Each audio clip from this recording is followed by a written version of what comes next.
We'll select a replacement eyelet that is between 87 and 97 thousandths long under the flange.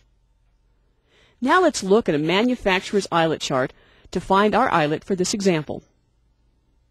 On the manufacturer's eyelet chart, look under the Luff column to find an eyelet that is between 87 and 97 thousandths of an inch.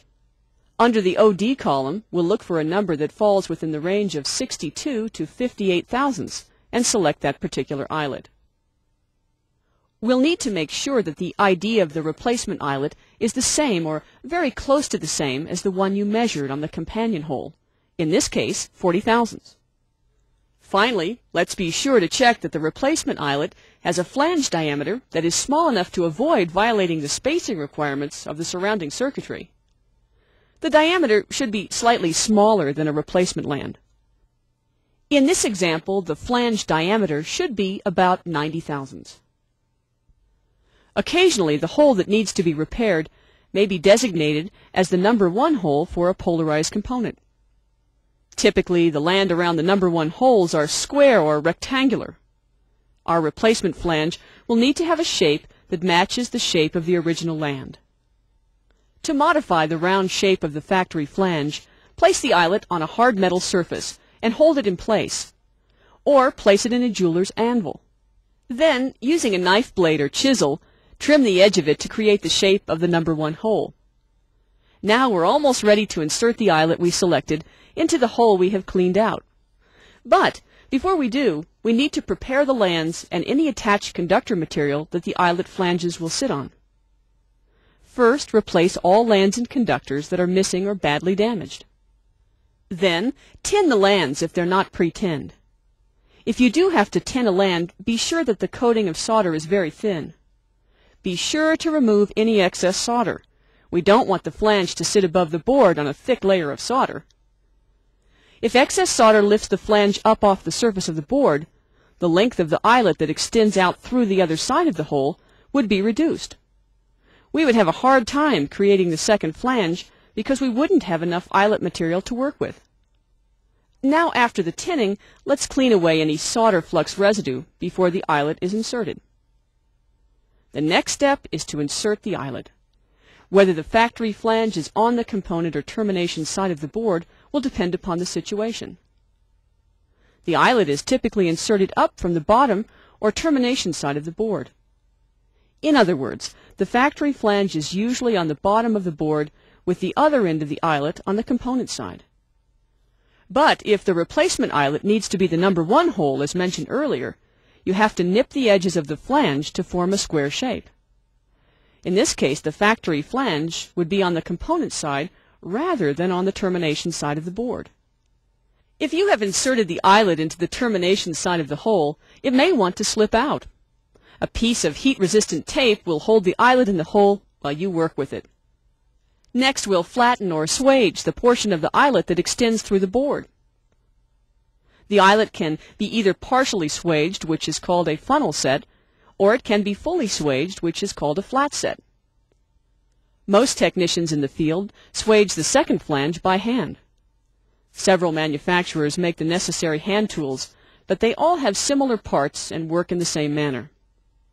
Each manufacturer provides an upper setting tool and a lower support tool. You will probably have to suspend the board in a board holder above the lower support tool. Place the factory flange on the flat surface of the lower support tool. Then place the cone-shaped tip of the upper setting tool into the unformed end of the eyelet. Now push down firmly on the upper setting tool. For a funnel set flange, the cone shape of the end of the upper tool is machined to create the proper funnel angle. If you want to make a flat set flange, tilt the handle slightly as you push down and begin to rotate around the eyelet to increase the width of the funnel shape.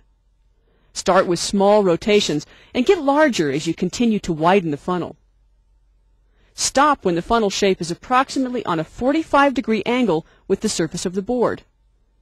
The angle must start at the surface of the board. Now reverse the tip and the handle of the upper setting tool. Then press the eyelet flange flat. A description of acceptable flange settings can be found in the IPC A610 publication in sections 231, 232. After the eyelet has been swaged, we'll need to solder the top flange to the land. The solder must form a fillet or joint that extends completely around the flange for 360 degrees. This soldering process can also be accomplished during the installation of the replacement component. This might be better since it would eliminate one heating cycle in the repair process. Excessive heat breaks down the land's bonding material and can damage the laminate material. If you do solder the flange to the land at this stage, be sure to clean away the solder flux with the appropriate cleaning solvent. As mentioned before, some companies allow the factory flange of a replacement eyelet to be used as a replacement land. If the original land was connected to a surface conductor, that conductor or its replacement must be reconnected to the eyelet flange that is now being used as a land. Before you insert the eyelet, lap solder a replacement piece of foil jumper onto the original conductor, at a point where the original conductor is still firmly bonded to the board. Then, run the new conductor material to the hole and let it extend down into the hole slightly. Then clean the conductor. Now insert the eyelet into the hole, allowing the factory flange to pin the foil jumper in place. Next, we'll solder the replacement conductor to the eyelet flange and clean the area thoroughly. Then overbond the replacement conductor and cure the overbond epoxy according to the epoxy manufacturer's instructions. Be sure to keep the overbond epoxy off the land and out of the through hole. The last step is to evaluate your work. First, let's check that the land and its conductor have secure physical bonds to the board. Make sure that the land or flange diameter does not violate minimum conductor spacing requirements.